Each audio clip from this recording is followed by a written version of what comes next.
오늘 본문 말씀을 통해서 두 번째 이어서 신앙의 열매를 맺으려면 이라는 제목으로 이 본문을 통해서 함께 은혜 나누기 원합니다. 우리 말씀을 위해서 먼저 기도로 시작하겠습니다. 아버지 하나님, 이 시간 우리가 가졌던 많은 스트레스, 삶의 많은 계획, 나를 힘들게 하는 모든 일들 주 앞에 내려놓고 하나님의 말씀이 내 영을 살리고 내 믿음이 강건케 되고 내 인생을 변화되는 이 놀라운 능력의 시간들이 원합니다.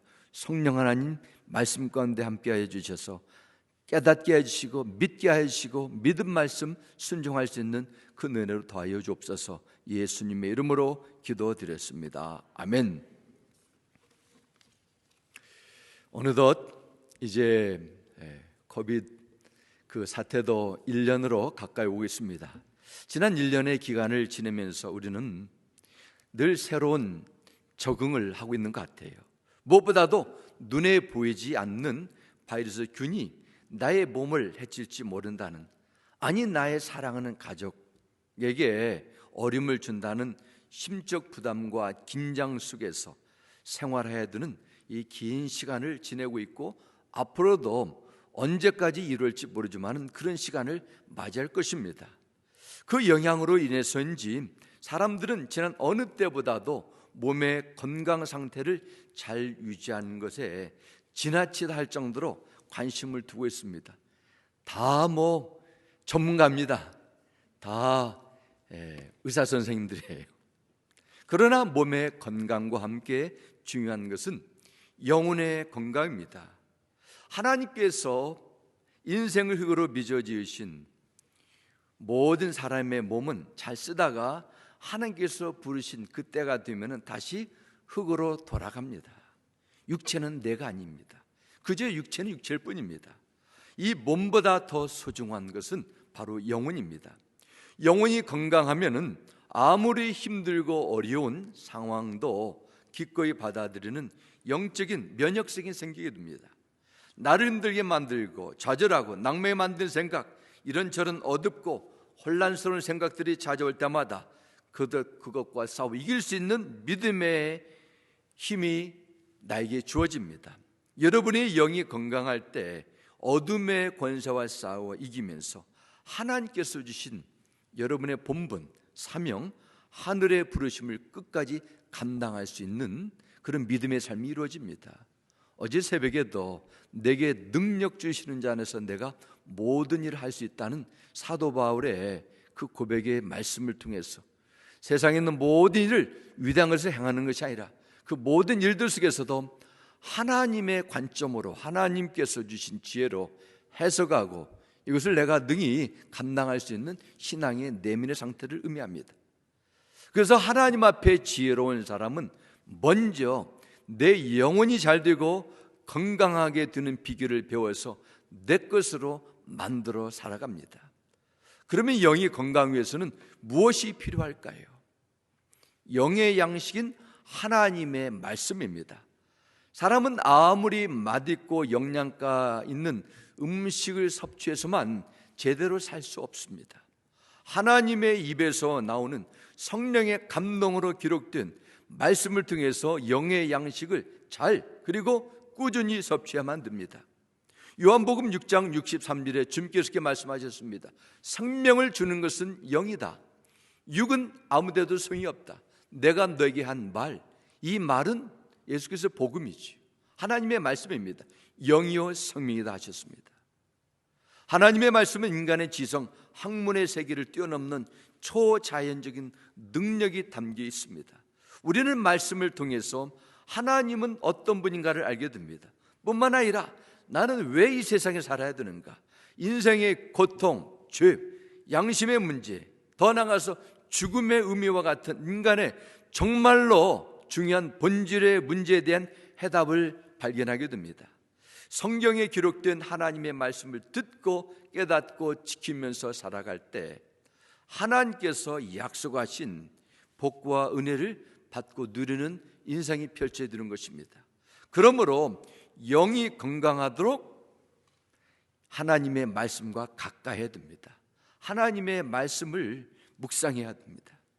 일상생활을 할 수 있는 이 에너지를 공급받기 위해서 음식을 여러분이 계속 섭취하는 것처럼 하루 세끼 어떤 때는 또 늦게 또 간식도 드시는 것처럼 영의 양식을 말씀으로 계속 공급받아야만 됩니다.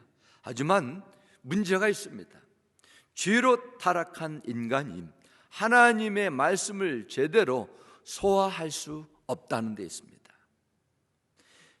예를 들겠습니다. 최상의 가장 값비싸고 가장 신선한 재료를 사용해서 요리한 음식이 식탁 앞에 놓여 있는데 내 몸에서 소화를 해야만 그 음식에 있는 자양분이 내 몸을 통해서 힘이 되고 건강에 유익이 되는 것 당연합니다. 영의 양식이 되는 하나님의 말씀이 여러분의 영혼에게 유익이 되는 것도 비슷한 원리입니다. 말씀이 생명이 되는 영의 양식이 되려면 먼저 제대로 들을 수 있는 마음이 준비되어야 됩니다. 우리의 삶도 마찬가지입니다. 조건이 아니라 마음 상태가 인생을 결정합니다. 모든 조건과 뒷받침해주는 많은 후원자들과 최적의 환경이 갖춰졌다 해도 인생이 성공과 형통으로 늘 이어지진 않습니다. 오히려 그러지 못하는 경우가 허다합니다. 바로 마음이 준비되지 않았기 때문입니다. 말씀을 제대로 들어야 이해할 수 있고 이해해야 마음 중심으로 받아들이고 받아들인 만큼 내가 말씀대로 살아갈 수 있는 영적 원리가 있습니다. 그래서 어떤 마음밭이 어떤 과정을 통해 열매를 맺는가 하는 이 말씀이 우리에게 얼마나 소중한지 모릅니다. 그래서 오늘 본문 말씀에 나오는 주님의 그 비유를 통해서 여러분의 마음밭의 상태를 진단하시고 또 주님께서 기대하시고 말씀으로 여러분에게 부담을 주는 그런 준비된 많은 결실을 맺는 마음밭으로 예비되어셔서 수확의 때 풍성한 결실을 맺는 이런 복된 삶의 은혜가 나타나기를 주님의 이름으로 축원합니다. 오늘 본문 근거에서 열매 맺지 못하는 원인 세 번째 밭을 말씀하겠습니다. 지난주에는 길가에 떨어진 또 돌밭, 오늘은 가시떨기 같은 그런 마음 상태를 본문을 통해서 보겠습니다. 우리 7절 다시 보겠습니다. 더러는 가시떨기 속에 떨어짐에 가시가 함께 자라서 기운을 막았고 이렇게 기록합니다. 이 밭은 뿌려진 말씀의 씨앗을 잘 받아들일 수 있는 옥토입니다. 밭의 토양 상태가 단단하지 않고 부드러워서 씨앗이 떨어지고 얼마 지난 후에 싹이 나왔습니다. 문제는 밭이 아닙니다. 씨앗이 문제가 없습니다. 가시가 함께 그 씨앗과 함께 자라는 데 문제가 있습니다. 그러면서 싹이 나온 그 자리에 가시들도 자라게 되면서 싹의 기운을 막았다고 했습니다. 기운을 막는다, 이 원어적인 의미는 목을 졸라 질식시킨다 말합니다. 기운을 가로막는 것입니다. 가시나무와 잡초는 번식력이 뛰어나기 때문에 아무리 척박한 환경에서도 너무도 잘 자랍니다. 그런 가시는 주변에 자라는 식물의 영양분을 흡수해가지고 성장을 방해합니다. 예수님께서 이 비유를 통해 하나님의 말씀을 귀로 잘 듣고 머리로 깨달으면서 말씀의 능력이 나타나지 않고 믿음으로 성장하지 않는 삶의 영적 변화가 제대로 이루어지지 않는 근본적인 원인을 지적하고 있습니다. 주님께서 말씀하신 비유의 초점은 말씀을 듣는 사람은, 아니 제대로 듣는 사람은 반드시 열매를 맺어야 된다는 것입니다. 왜냐하면 말씀을 듣기만 하고 열매가 없으면은 하나님께서 부름받을 영혼의 그때, 하나님께서 보여줄 그때 징계와 심판이 있기 때문입니다. 그래서 요한복음 15장 1절과 2절에 말씀이 있습니다. 나는 참 포도나무요 내 아버지는 농부이시다. 내게 붙어 있으면서도 열매를 맺지 못하는 가지는 아버지께서 다 잘라버리시고 열매 맺는 가지는 더 많은 열매를 맺게 하시려고 손질하신다. 이런 말씀을 포도나무의 비유를 통해서 주께서 알려주셨습니다. 하나님은 마음에 가시를 가진 채 말씀을 듣는 것은 잘못됐다는 것입니다. 그런 교회생활 신앙생활 하지 말라는 것입니다. 마음에 가시를 품은 채로 하나님의 말씀을 아무리 들어도 가시가 하나님의 말씀의 열매를 맺지 못하도록 그 기운을 막아버리기 때문입니다. 여기서 말씀하신 가시, 사람의 기분을 상하게 하고 마음을 찌르는 아주 아픈 말도 가시가 될 수 있습니다. 그러나 여기 본문에 근거한 가시는 신앙의 열정과 에너지를 빼앗기 위해서 사단이 심어놓은 세력이라도 볼 수 있습니다. 그러면 사단이 말씀을 가로막기 위해서 사용하는 이 가시들은 어떤 것입니까? 두 가지로 그게 보겠습니다. 첫 번째는 이생의 염려라고 본문 14절에 말씀합니다. 가시떨기에 떨어졌다는 것은 말씀을 들은 자이나 지내는 중, 신앙생활 열심히 교회생활 하는 중에 이생의 염려와 재물과 향락의 기운이 막혀, 이렇게 기록합니다. 이생의 염려와 근심이 마음속에 들어왔어요. 이것이 기운을 막는다는 것입니다. 말씀에 대한 관심도 있습니다. 영적인 일에 대한 사모함도 있습니다. 그럼에도 이 사람의 마음에는 재물에 대한 욕심, 세상에 대한 집착이 너무도 강하기 때문에 말씀이 주는 은혜를 빼앗고 결실을 맺지 못하는 것입니다. 먼저 말씀의 기운을 가로막는 염려에 대해서 생각해 보겠습니다. 이 세상에 살면서 염려와 근심거리에서 자유로운 사람은 거의 없을 것입니다. 제가 부연 설명해 드리지 않아도 여러분, 염려가 무엇입니까? 여러분이 더 잘 알 수 있습니다. 바닷가에 가면은 밀물 때나 썰물 때나 파도는 쉬지 않고 넘실거립니다. 늘 찾아옵니다. 염려봐도 이런 것 같아요. 매일매일 찾아와요. 잠잘 때도, 맛있는 음식을 먹을 때도, 어디 갔을 때도 근심과 염려거리를 계속 달고 다닙니다. 사람들은 말합니다.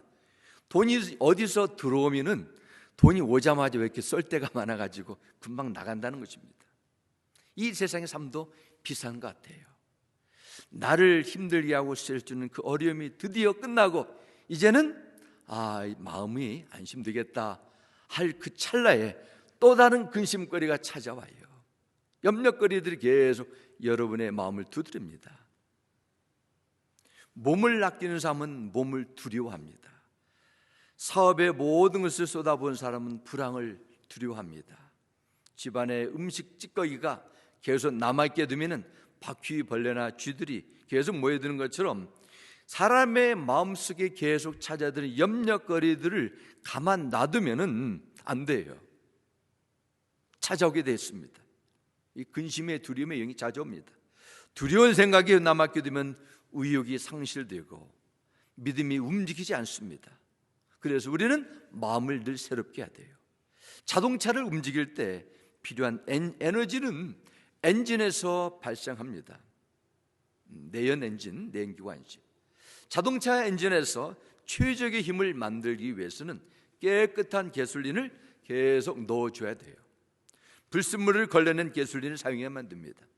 가솔린 엔진에다가 디젤유를 넣으면 위험합니다. 초대형 트럭을 움직이는 강력한 엔진이라 해도 연료 안에 물이 섞여 있으면 실린더 안에서 계속 연료를 분사한다 해도 엔진 속에서 불이 폭파하지 않습니다. 그래서 물을 타가지고 석유를 팔아다가 나중에는 차들이 계속 스탑하다가 걸리는 경우가 흔히 있지 않습니까? 깨끗해야 돼요. 연료는. 하나님의 말씀이 움직이고 역사하는 원리도 그렇습니다.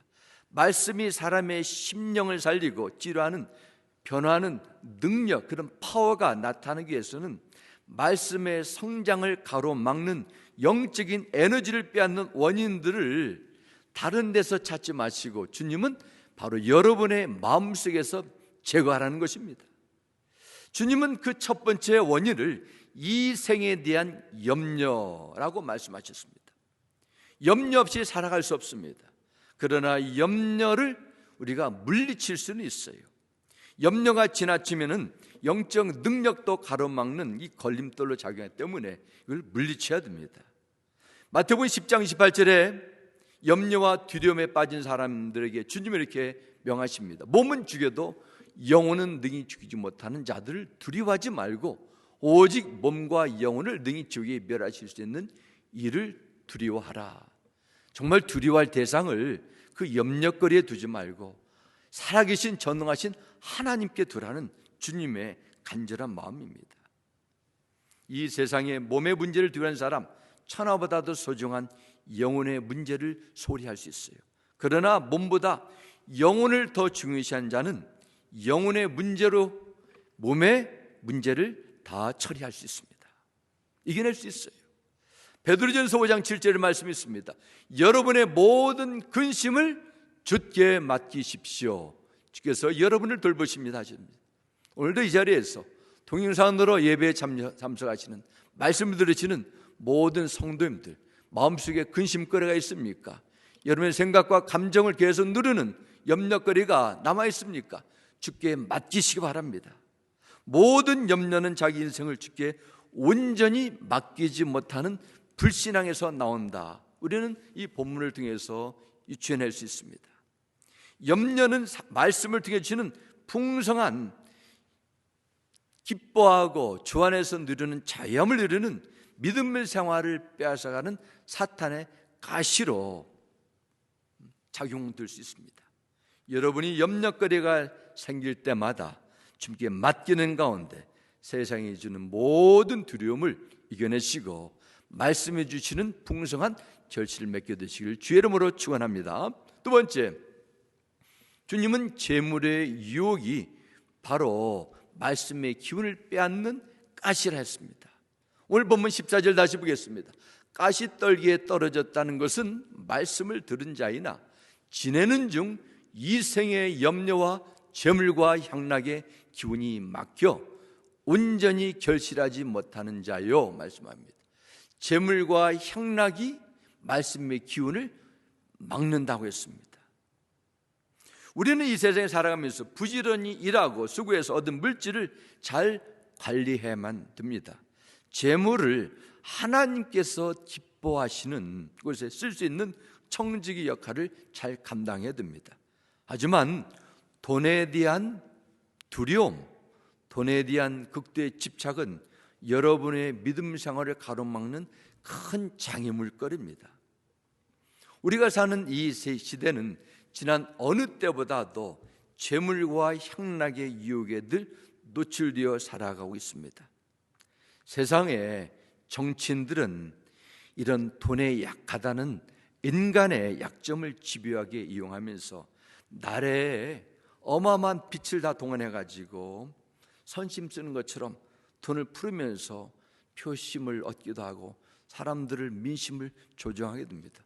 물론 국가에서 주는 것 마다할 필요는 없습니다. 그러나 무작정 준다 해가지고 이것이 꼭 좋은 건 아닙니다. 미래를 보면 이게 정말 미국이나 다른 여러 나라도 과연 어떻게 될 것인지 이것이 근본적인 문제는 해결할 수 없습니다.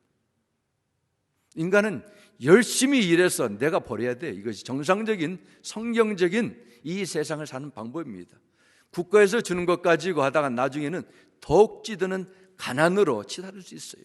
이 위험성이 있는데 이 정치인들은 이걸 보지 못하고 사람들을 조종하려는 것으로 돈을 사용한다는 것입니다.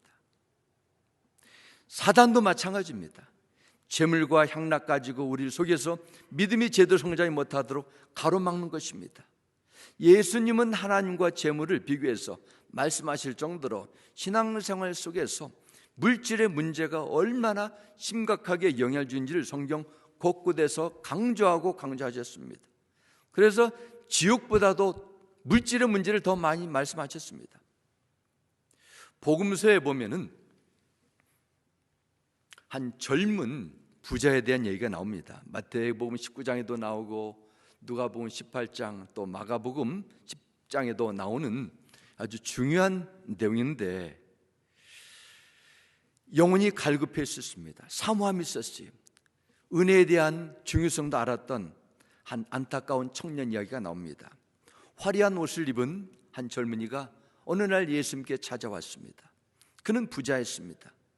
이 젊은 청년에다가 관원이 있습니다. 요즘의 표현을 빌리자면은 금수저를 들고 태어난 재벌 2세, 3세였던 것 같아요.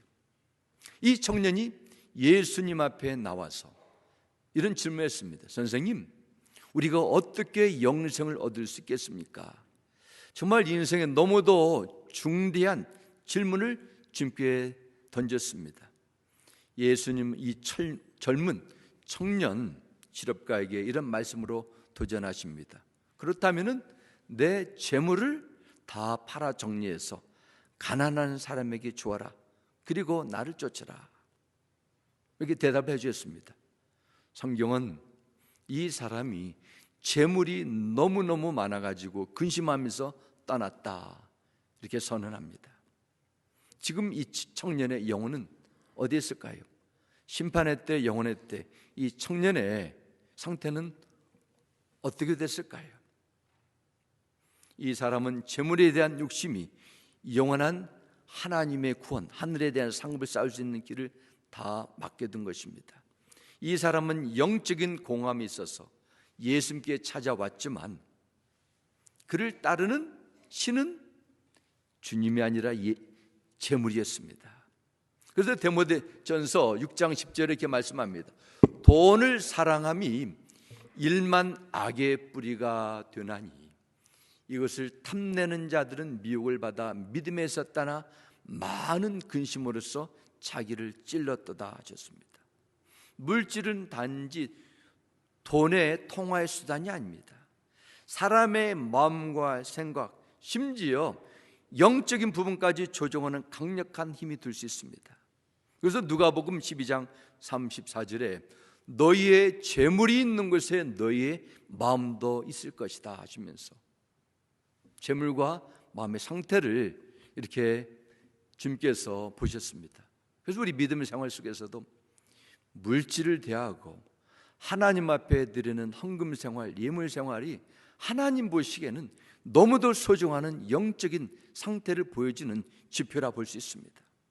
사단이 사람의 마음과 생각을 조종하는 강력한 돈, 이 도구지요. 흔히 사람들은 돈을 많이 벌고 여유가 되고 자리가 잡히면 나는 열심히 교회 생활도 하고 구제도 하고 선교도 하겠습니다 이렇게 말합니다. 나 한 사람의 마음이 돈에 집착이 되면 사단의 올무에 걸리게 되는 것입니다. 영혼이 건강하고 형통하기 위해서는 먼저 하나님과의 관계 속에서 물질의 문제를 바로 해결해야 돼요. 하나님의 말씀이 여러분의 영혼을 회복하는 은혜를 정말 체험하기 위해서는 먼저 여러분이 물질에 대한 바른 성경적인 그 안목을 가져야 됩니다. 바른 물질과는 무엇입니까? 내 능력과 노력으로 돈을 벌었기 때문에 수입을 창출했기 때문에 당연히 내 것이라는 그런 이기적인 태도가 아닙니다. 나의 몸, 재산, 돈을 포함한 내가 가진 모든 것이 하나님께서 주셨는데 이 주시는 때가 제한적이라는 것입니다. 내가 이 세상 살아가는 날 동안 이것을 겸손히 인정해야 돼요, 여러분이. 또한 하나님은 내가 이 세상에 살아가도록 물질을 잠시 임시적으로 맡겨주셨기 때문에 나는 돈의 실제 소유주, 주인이 아니라 관리인, 즉 청직이라는 의식이 있어야 됩니다. 이러한 물질관을 분명히 가진 자는 물질의 시험에 매지 않을 수 있습니다. 시험은 찾아오지만 시험에 걸리지는 않습니다. 디모데전서 6장 17절, 18, 19절에 주님은 말씀하십니다. 그대는 이 세상의 부자들에게 명령하여 교만해지도 말고 덧없는 재물에 소망을 두지도 말고 오직 우리에게 모든 것을 풍성히 주셔서 즐기게 하시는 하나님께 소망을 돌아가십시오. 또 선을 행하고 좋은 일을 많이 하고 악심 없이 베풀고 즐겨 나누어 주라고 하십시오. 그렇게 하여 앞날을 위하여 든든한 기초를 스스로 쌓아서 참된 생명을 얻으라고 하십시오. 이런 말씀이 있습니다. 돈의 목적은 내 소유로 끝나면 안 됩니다. 나눠야 돼요. 베풀어야 됩니다. 주님이 기뻐하신 것에 그래서 원하시는 그 대상에게 그 사랑의 도구로 사용돼야 됩니다. 재물에 돈을 많이 가진다는 것 절대로 잘못된 건 아닙니다. 재물을 제대로 다스릴 수 있으면 상관이 없지만 재물을 내 믿음의 대상으로 여기면 만문신이 되는 것입니다. 재물이 나의 미래를 보정해주고 인생의 성공과 행복의 가치를 정하는 기준이 되면 그 사람에게는 하나님보다 재물을 따르게 됩니다. 이 세상의 모든 창조물뿐만 아니라 모든 물질은 하나님께 속한 것을 늘 기억하시기 바랍니다. 하나님께서 여러분에게 맡겨주신 것을 여러분 마음대로 사용하게 된다면 그분 앞에 주인 행세하는 것입니다. 우리는 어떤 형편이든지 하나님께서 베푸신 것에 감사하며 받은 것을 하나님께서 기뻐하신 데 사용할 때 다른 부분도 그분이 넉넉히 채워주심을 믿으시기 바랍니다. 이것이 바로 재물의 욕심과 집착에 빠지지 않는 비결입니다. 세 번째로, 그러면은 두 번째, 열매 맺는 과정을 보겠습니다. 그러면 어떻게 결실을 맺게 되는가? 두 가지로 나누겠습니다. 첫 번째는 좋은 마음을 유지하라는 것입니다. 15절 말씀으로 돌아가겠습니다. 좋은 땅에 있다는 것은 착하고 좋은 마음으로 말씀을 듣고 지키어 인내로 결실하는 자니라 하셨습니다. 하나님의 모든 말씀을 착하고 좋은 마음으로 듣고 지킨 자는 열매를 맺는다. 주님의 선언이십니다. 8절 말씀에 보면 더러는 좋은 땅에 떨어짐에 나서 100배의 결실을 하였느니라 하셨습니다. 열매를 맺는데 어디까지 맺을 수 있어요? 100배의 결실입니다. 여기서 100배의 결실 맺는 좋은 땅은 무엇을 의미할까요? 100배는 완전함을 따라죠. 완전함. 오늘 우리가 은혜 찬양도 부르지 않습니까? 완전하신 나의 주 하나님. 이 세상에 주님밖에 완전한 사람 없어요. 세상의 염려에서 근심에서 자유로운 사람 한 사람도 없습니다. 돈의 유혹이 흔들지 않고 신의 안락함, 세상에 주는 향락에서 피할 수 있는 자가 어디가 있겠습니까? 완전함을 이루신 분은 오직 주 예수님밖에 없습니다. 예수님만이 하나님의 말씀을 다 이루시는 100배의 열매가 됨을 믿으시 바랍니다. 즉 100배의 열매를 맺는다는 것은 오직 주님만 의지하고 주 안에서 즐거워하며 주님의 십자가함을 자라가며 하늘의 소망을 두는 그런 믿음 생활을 상징한다 볼 수 있습니다. 준 하늘의 영광을 늘 바라보며 오늘을 충성스럽게 살아가면서 나의 주신 때 주 앞에 신실하게 살아가는 믿음의 자세, 바로 열매를 맺는 신앙의 아름다운 모습 가운데 한 부분입니다. 우리는 하나님의 말씀을 통해서 세상을 이길 수 있는 힘을 가집니다. 말씀을 통해서 하나님의 살아신 뜻에 더 집중하고자 하는 영적인 갈망이 생깁니다. 그러면은 열매 맺는 좋은 밭이 되기 위해서는, 좋은 마음을 가지기 위해서는 여러분이 이런 변화에 대한 갈망과 관심이 따라줘야 돼요. 사람이 처음 태어날 때부터 옥토밭을 가진 사람은 한 사람도 없습니다. 왜냐하면 모든 사람은 아담의 후손으로 천성적으로 죄를 가지고 태어났기 때문에 본능적으로 말씀을 거부하는 그런 상태입니다. 그러나 어떤 마음 상태가 있든지 그대로 방치하면 안 됩니다. 아무리 좋은 땅도 방치하면 금방 잡초로 덮는 것처럼 마음도 그렇습니다. 마음의 돌뿌리를 계속 빼내셔야 돼요. 가시를 뽑는 노력을 하셔야 됩니다. 그래서 우리는 하나님의 말씀으로 묵상하면서 말씀으로 내 영적 상태를 진단하게 되는 것이죠. 이것이 좋은 마음밭으로 예비드는 것입니다. 그래서 잠언서 4장 2, 3절 말씀에도 무릇 지킬 만한 것보다 더욱 내 마음을 지키라. 생명의 근원이 이에서 남이니라 말씀하셨습니다. Above all else, guard your heart, for it is wellspring of life. 우리의 생명의 근원이, 생명 속에 나는 원천이 우리의 마음이기 때문에 마음을 잘 경영하라는 것입니다. 그럴 때 우리는 좋은 옥토로 유지할 수 있습니다. 예레미야 4장 3절 말씀에 보면 이렇게 말씀합니다. 유다와 예루살렘 사람들에게 여호와께서 이렇게 말씀하셨다. 너희가 묵히고 있는 땅을 갈고 가시 덤불 속에 씨를 뿌리지 말라. 씨만 뿌린다고 되는 것이 아니라는 것입니다. 먼저 묵혀져 있는 땅을 계속 가르면서 가시덤불을 제거하라는 것입니다. 우리의 책임도 있어요. 우리의 수고도 따라줘야 됩니다. 하나님의 때가 되면은 기쁨으로 단을 거둘 때가 올 줄 믿습니다. 이것이 성경적인 원리입니다. 두 번째, 우리는 끝까지 인내해야 돼요. 끝까지. 15절 말씀 보겠습니다. 좋은 땅에 있다는 것은 착하고 좋은 마음으로 말씀을 듣고 지키어 인내로 결실하는 자이라 하셨습니다. 어떻게 결실 맺어요? 인내하라는 것이지요. persevere하라는 persevere, 끝까지 참고 견뎌내는 것을 의미합니다. 이럴 때 하나님께서 분명히 결실 맺게 주겠다 말씀합니다. 그래서 굳게 지킨다, 말씀을 듣고 지킨다는 것은 빼앗기다는 그 동사의 반대어입니다. 말씀을 굳게 잡고 지킨다는 것은 말씀을 빼앗으려는 사단이 믿는 자들의 마음속에 계속 공격이 올 텐데 빼앗기지 않도록 말씀해 주신 은혜를 간직하라, 이런 의도적인 적극적인 신앙의 자세를 포함하고 있습니다. 사단은 여러분의 마음에서 말씀을 빼앗으려 시도했는데 이번에 안 됐네, 그러면 다른 암흑의 집사님을 한번 가봐야 되겠네, 이렇게 포기하지 않습니다. 한번 포기하면 계속 시도해요.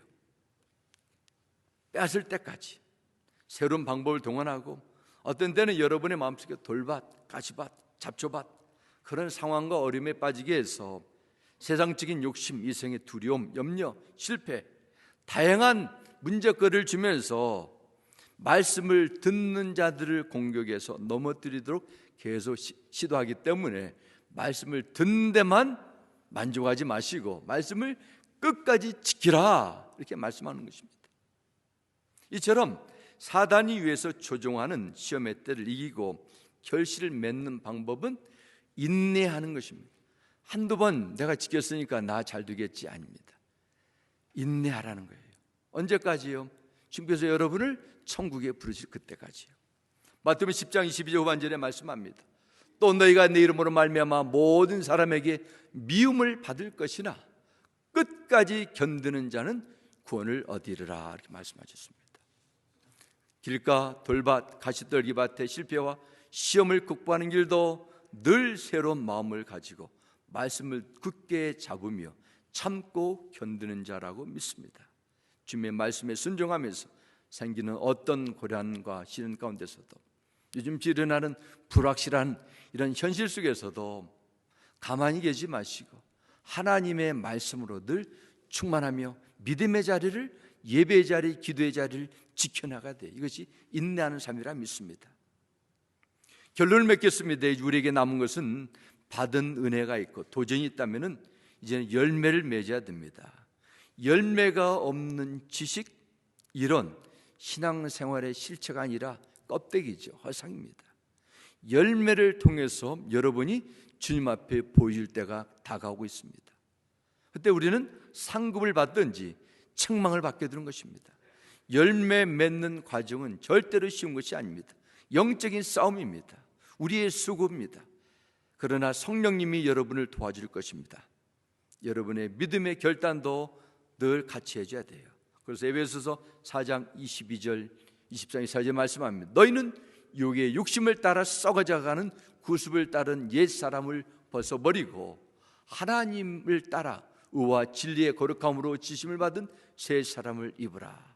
또 너희가 내 이름으로 말미암아 모든 사람에게 미움을 받을 것이나 끝까지 견디는 자는 구원을 얻으리라 하셨습니다. 오직 심령으로 새롭게 되는 내적인 여러분의 마음의 변화에 관심을 두고 여러분의 시간과 여러분의 영적인 에너지를 금년에 투자해 보시기 바랍니다. 옛 습관도 버리시기 바랍니다.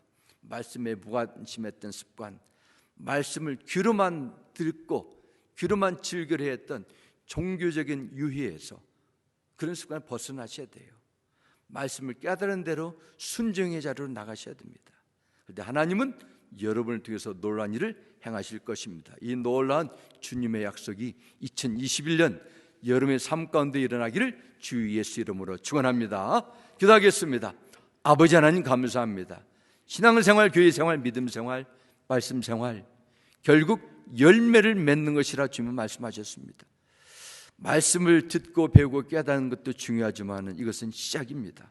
성령님 우리에게 말씀에 대한 열정을 회복하여 주시고 무엇보다도 말씀이 결실을 맺도록 내 마음속에 아직도 남아있는 길가와 같은 마음, 세상에 온갖 정보와 지식으로 쌓여서 진리의 말씀이 싹이 트지 못하게 만드는 돌과 같은 것을 빼내주시고 내 마음에 가시를 제거케 해주시고 옥토로 기경하여 주셔서 하나님께서 주시는 복음의 생명의 씨앗이 결실 맺도록 늘 우리와 함께해 주옵소서. 예수님의 이름으로 기도드렸습니다. 아멘.